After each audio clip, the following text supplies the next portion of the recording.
What's going on, everyone? My name is Scorpion, coach of the L.E.A.F agents, and welcome back to Battle Hub Draft League Season 1, Week 7. And today, we're going to be taking on Arcanines 52, head coach of the West Texas Arcanines. As per usual, I'm going to have a little matchup overview and team building thought process in this video at the start, and the Wi-Fi battle will follow. If you're just here for that, please feel free to skip to it with the timestamp in the description down below. But if not, please feel free to stick around as there's a lot of stuff to discuss. So if you guys are excited, let me know by leaving a like, subscribe if you're new, and let's get right into it. Let's put the matchup on screen right now. Boom. So there's my team Unchained on the left and Arcanines team on the right. And he's got a powerful looking team, that's for sure. He's got Roaring Moon, Iron Treads, Greninja, Cerulege, Mimikyu, Lycanroc Dusk, Espeon, Electros, Staraptor, and the Breloom. Now, as for my thoughts on this matchup, I actually considered this one to be one of my harder matchups this week, and that's for two main reasons. One, a lot of Arcanines team can run, like a lot of his Pokemon can run powerful coverage and general stab moves to hit my entire team either super effectively or neutrally. It's actually very difficult for my team to consistently wall his, if that makes sense. So I really had to step up my game and try to think of something creative to try and pull through this, as my as the threat of getting swept by something powerful basically is very, very high.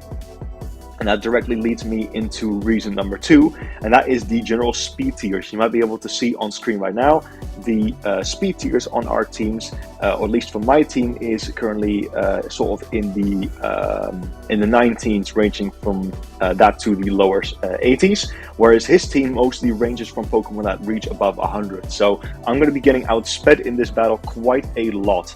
So for that reason, I decided to go for a bit of a bulky offense style to try to counter some of his biggest threats, but mostly answering Pokemon by answering them offensively. So there's a good chance we're going to have to sack some Pokemon in the battle and to try to revenge kill them later. And there's one very key weapon this week that we'll get to right now. So let's get into the team that we're bringing. Let me put it on screen for you all. Boom, there it is. So we are bringing the following Pokemon to the battle. I'll cover them once again from start to bottom. The first Pokemon I decided to slap on the team is Great Tusk. Now, Great Tusk, funnily enough, is a Pokemon that we've, obviously brought to every single week so far. No surprises there. But we've mostly brought it offensively. We've ran Choice Band, we've ran Scarf, we've ran Boost Energy. Every single week has actually been a different item. But funnily enough, this week is no different, but we are going to try physically defensive. And the main reason for that is to counter my opponent's main two Pokemon, or at least the first two that they drafted, which is going to be the Roaring Moon and the Iron Tread. Now, thanks to its amazing physical bulk and typing, it is also able to do very well against other Pokemon like Cerulege and the Lycanroc Dusk. But it is mainly here for those two. We're running a bit of a bulky sweeping set with Bulk Up and Rapid Spin to boost the attack, defense, and speed stats. And the combination of Earthquake and Body Press hit the entire team for a really good damage. Obviously, because we're running a defensive set, we decided to settle for Earthquake and Body Press instead of Close Combat and Headlong Rush, as that allows us to keep our defenses the same. Again, the main purpose of this is mostly going to be to be a general safety check to the Roaring Moon, as even a Photosynthesis boosted Acrobatics at 110 base power does not to a KOs, and we do massive damage in return to Body Press. So I actually think this set is going to put in some serious work this week.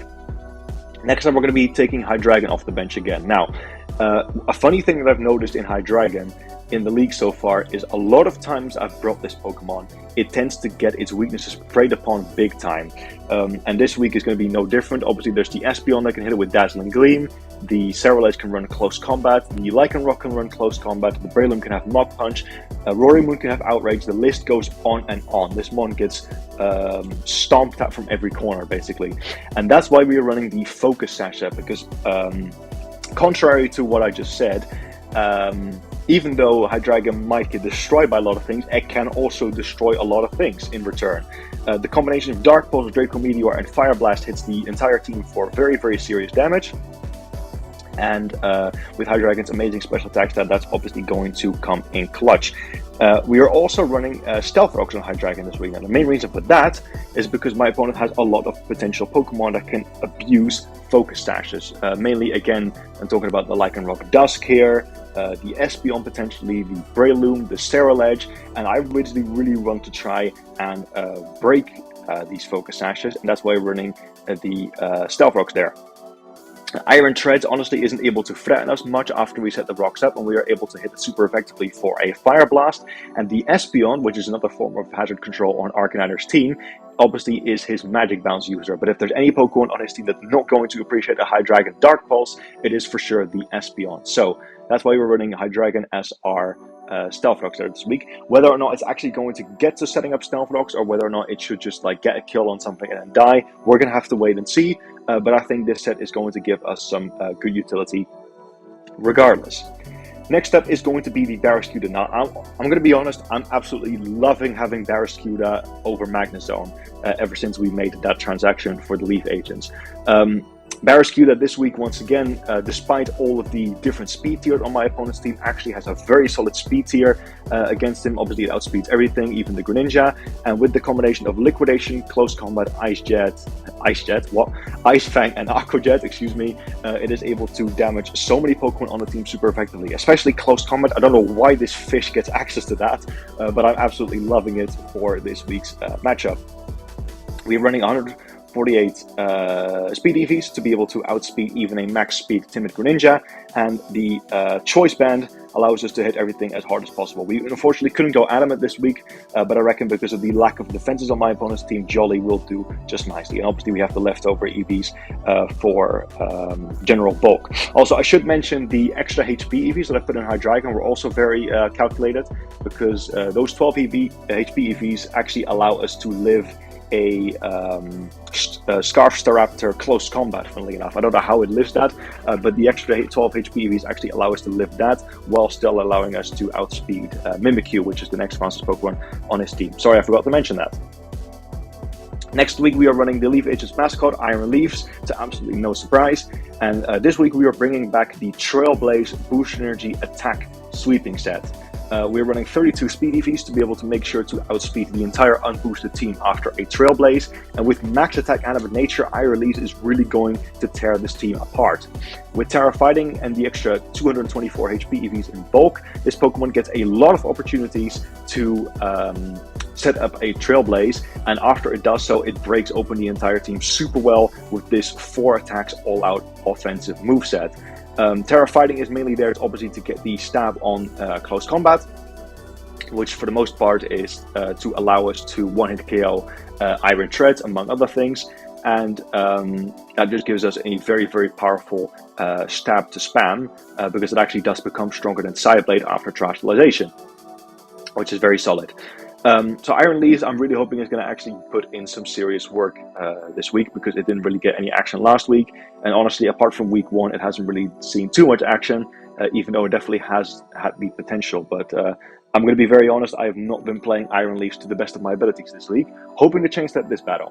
Anyway, moving on to the 5th member on the team, which is going to be King Gambit. Now, King Gambit again struggles with a lot of fighting coverage this week, but that is where the Chople Berry is going to come in. I thought that with a Chople Berry attached, King Gambit is going to get a lot of surprise KOs on the opposing team. For example, just to name a few calcs, with the maximum HP investment that we have, we can live a Lycanroc Close Combat, we can live a Breloom Close Combat if it's Jolly, and we can revenge kill it with the Aerial Ace there. With the HP EVs, we can still live in Iron Treads, Earthquake, or Body Press. I believe Iron Treads get Body Press. I could be wrong though. But we can definitely still live any hit that thing wants to throw at me. We can live an Earthquake from Roaring Moon and KO it with Low Kick. There's a lot of things that King Gambit is going to be able to get a surprise KO against with the Chople Berry. Staraptor is another one I forgot to mention, and it is also a very, very solid check to Espeon, which we otherwise kind of lack checks against. So it's going to be overall a very useful Pokemon this week, and I'm really hoping it can get a couple of KOs, because again, also similar to Iron Leafs, King Gambit has not been doing all that much for us in this league, or at least not as much as I would have liked. But we're going to see how it does. The only reason why I didn't opt for Swords Dance this week, which you might have noticed, is because of all the coverage that I just mentioned. I just don't think King Gambit is ever going to get an opportunity to set up that Swords Dance. So we're running the 2 Dark Stabs with Low Kick and Aerial Ace for the Iron Treads and the Breloom mainly, instead to try and make the most of the turns it's going to have on the battlefield. Now, as for this core, these 5 Pokemon were essentially the 5 that I really settled on for this week. But I was actually really struggling to round off this team, because even despite everything, we can still be relatively weak to a Scarf Staraptor. We can still be very weak to Breloom. I think I'd be shocked if Breloom doesn't come this week. It's very strong into my team, in my opinion, especially with the right coverage. The Espeon and Electros are also a bit of a general annoyance for my team still, despite the preparations that we have for it. The ultimate Pokemon I decided to settle on was Rotom Wash. I actually tested out quite a few things. I tested out a defensive Dash Bun to bring that back. I tested out Drifblim, and I even went with a defensive Venomoth set, but ultimately nothing really concluded or came to a conclusion that I actually was looking for. So the final addition that we're going to be adding to the team is going to be this Rotom Wash set. Now, I did a lot of playing around and testing with its EV spread. Let me explain. So the first moves that we're running is Volt Switch and Hydro Pump. Now, that's obviously not rocket science. Volt Switch is probably Rotom's best electric stab and allows it to grab general momentum on the team. And the Hydro Pump, coupled with the 36 special attack EVs, allow us to 1-hit KO Iron Treads with Hydro Pump if it lands, and 2-hit KO a uninvested Espeon. But as for the other moves, we are running Will-O-Wisp and Protect. Now, Will-O-Wisp, we are mainly running for the Breloom. I know Rotom obviously doesn't have the best matchup against Breloom, and if it does come in on it, obviously you would usually expect we would have to run away. However, we are running a 228 speed EV set that just allows us to outspeed a maximum speed Breloom and get off a Will-O-Wisp before we die. And that's going to be huge in neutralizing it. That basically makes it complete setup fodder for Iron Leaves or something else, or just in general prevents it from ever revenge scaling anything with that powerful Technician boosted Mach Punch. So that's why that's there. And then finally, the 148 HP EVs and 96 special defense EVs with a Calm Nature allow us to avoid 2-hit KOs from a lot of things. We are able to avoid the 2-hit KO from Specs Greninja Dark Pulse, from a max special attack Electros with Giga Drain, and a Specs Espeon Psychic. Interestingly enough, at level 50, this was actually even more difficult to do, because for those who don't know, Pokemon actually take more damage at level 50, and that is the reason why I had to opt for Protect. Now, luckily, I didn't really need any other moves on Rotom this week, but the reason why we're running Protect with the leftovers is so we can get more additional recovery, because all of those moves that I just mentioned, they do have a small chance to 2-hit KO us, and obviously there's also the possibility of getting crits, but with the Protect, we are able to get more longevity out of our leftovers recovery, which allows us to guarantee avoid all of those 2-hit KOs and even other hits that I just mentioned. So that is going to be very clutch. I think I'm planning on leading with this Rotom, as it also allows me to just scout in general for something and actually get a free switch into something. And it is just general a very solid check to just the remaining things that the rest of the team doesn't really cover. So I'm confident in this final piece of the puzzle. Again, I do still think this matchup is going to be very rough, so we're going to have to try our absolute hardest this week, but we are going to try and do just that regardless. So hope you guys enjoyed this one. I know it was a bit of an elaborate team building thought process, but like I said, the matchup this week is not the easiest, and I really went cooking with the team that I had available to me, and this is the result. So once again, hope you guys enjoyed this little section, and I'll see you guys in the Wi-Fi battle that will follow. All right, and here we are with the battle against Arcanines 52. Now, I know what most of you are probably thinking, Scorpion, why am I on Pokemon Showdown right now? Where is the Wi-Fi battle? Well, unfortunately, due to me and my opponent being 7 hours sort of apart from each other in terms of time zones, and also us really struggling to get a time sorted to play the Wi-Fi battle, we actually ended up scheduling at 6 in the morning for him. So first, before I begin, I want to give a big shout out to my opponent, Arcanines 52, for waking up that early in the morning before work in order to tackle this battle. But unfortunately, even when that was all set up, we had the competition going on Scarlet and Violet and everything, what disaster struck and his Wi-Fi broke. He couldn't get it to work on his Switch instead. And again, we're really running short on time. I am also going away in a little bit, so we really had no choice but to go for a showdown battle instead. So that's exactly what we did. We imported our teams into showdown, and we just played the battle there. So again, my apologies for this, but we really had no other choice. We will be back on Wi-Fi next week. So please leave a like if you enjoy. Regardless, we're going to be using the exact same team that you saw in the team preview. Don't fret, we do still have nicknames on this regardless. I know I didn't have it in the team preview, so sorry for that. But we do have nicknames in the battle, you know, as promised. I'm going to try to keep that up for the rest of the league, because I know most people really enjoy them. So, without further ado, let's actually get this replay started. Again, this is a live replay of the game that we played. I just saved it. And let's get right into what happened. I'm going to try to do it slowly. This is a post commentary. I'm just going to give you guys the play-by-play that happened for this week. So here we go. So on the first turn, I decided to lead with my Rotom Wash, whereas my opponent leads with the Electros. Now the reason why I led with Rotom Wash is so I could actually scout for a little bit. Rotom Wash is typically a very, very safe pivot. And I've led with this Pokemon a lot during my league, basically to just scout. It's a very bulky Pokemon. We are running mostly special defensive this week, and I really just wanted to see what he would lead with. If he would maybe go with the Lead Greninja or something, or with the Iron Treads to get up hazards, but he actually ends up leading with the Electros. Now, I know this thing can carry Giga Drain, which doesn't threaten my Rotom Wash too much, but I wanted to make sure if it had it or not for the Great Tusk. So on turn 1, I ended up going for a safe Protect, to try to scout whatever this thing was going to do, and it goes for a Thunderbolt. So I'm thinking, okay, that's good to know. We know it likely doesn't have Giga Drain, otherwise it probably would have gone for that.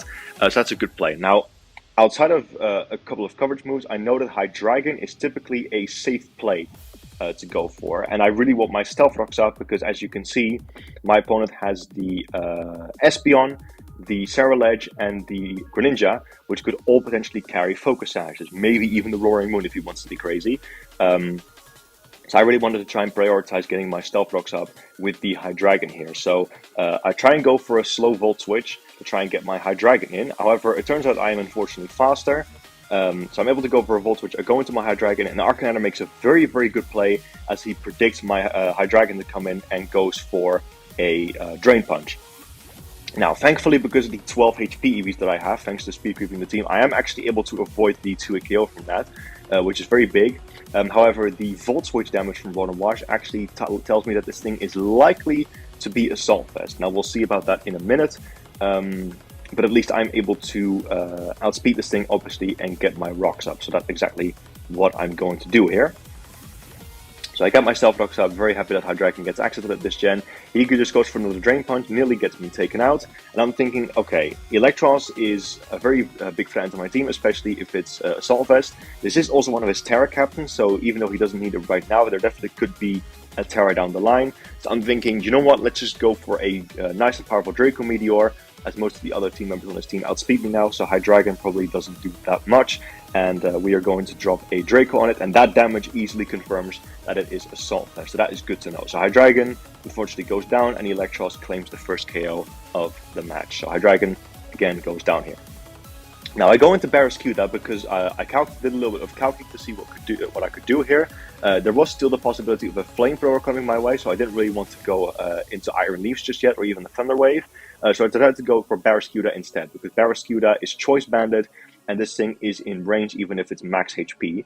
It's for a Banded Liquidation, so that's going to be a very strong play for me here. He doesn't really have any switch-ins to the Barraskewda, so Liquidation gets up the picks up the KO, and Barraskewda gets its first KO. Now in comes the Roaring Moon, and we play this a little bit further, and as we can see, it comes in and it triggers the Photosynthesis, the boost energy, and gets an attack boost. Something, okay, it's the typical Dragon Dancer. This thing is very, very scary, but this is exactly what we prepared for. This is why we have the physically defensive Great Tusk. So I go into my physically defensive Great Tusk as he sets up the Dragon Dance. So this is a very scary situation. However, we are prepared for this. We are EV to live even a boosted Acrobatics from this thing. I even made sure to calc it.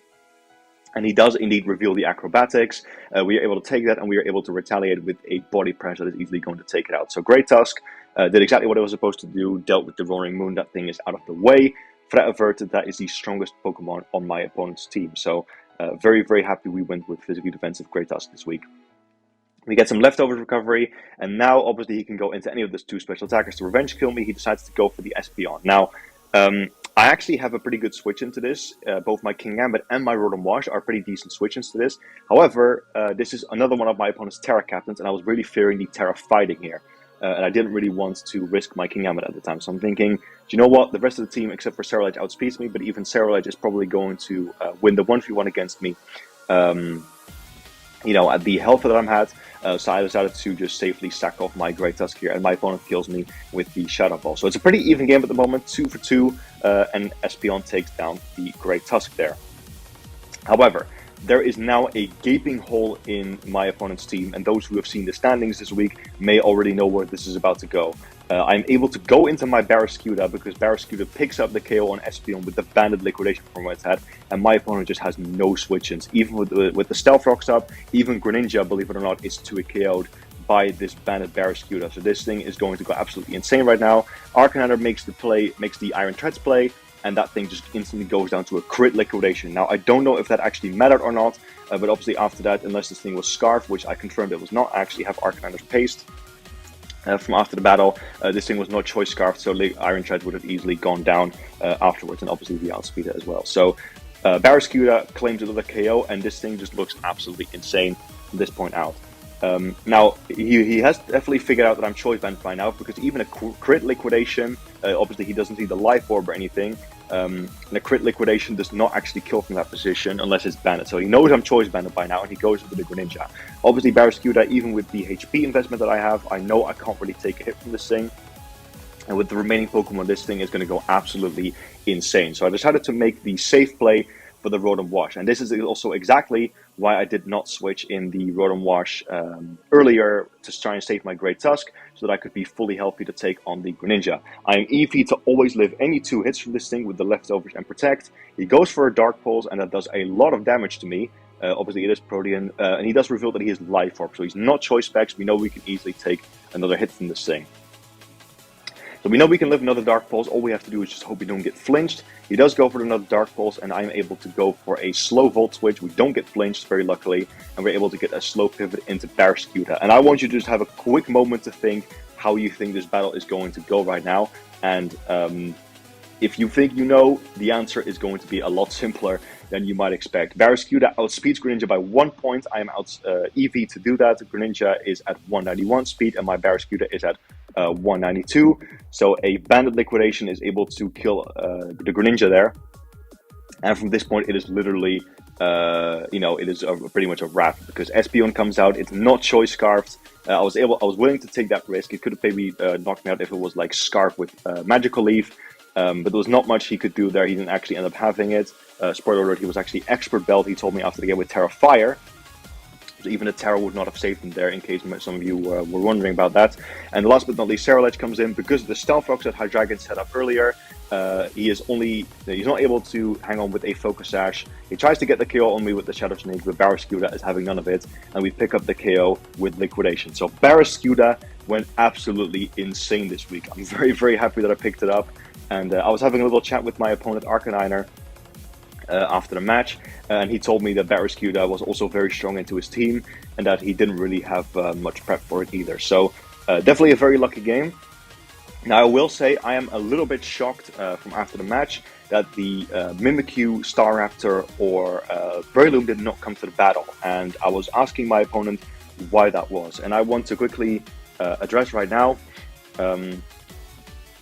Arcanines was basically very busy this week, and he did not have too much time to prepare for our battle, unfortunately. He did still try his best to adjust some of the sets that he was running to try and work around my team, but especially with the change to Barraskewda, it was very, very difficult to change his team to fully counter mine. So even though we had a pretty rough matchup this week, in theory, we definitely got lucky with some of the matchups that were brought. Now, I definitely don't want to, again, big shout out to my opponent here. He still played it pretty well, or to the best of his abilities anyway, and I really do appreciate him taking his time to battle me at this time. So, bit of a short one today, but that's going to be it for this week. The L.E.A.F agents take home the victory 4-0 this time, which is crazy. And yeah, I can't believe how crazy Barraskewda went in this battle. I'm very, very happy that I picked up this Pokemon. So that's going to be it for this one. Thank you guys so much for watching. Again, apologies, it's a bit of a shorter one. We will be back on Wi-Fi next week, where we're going to be taking on Emerald Miner, the one and only head coach of the Demolition Force. Very nervous, but also yet excited for that battle. Again, thank you guys so much for watching. I hope you enjoyed this one still, my little post-commentary of the Showdown replay. And yeah, let's try to hope that we can avoid this as much as possible for the rest of the league. I think I've said this a few times already, but again, thank you guys for watching, and I'll see you next week. Peace.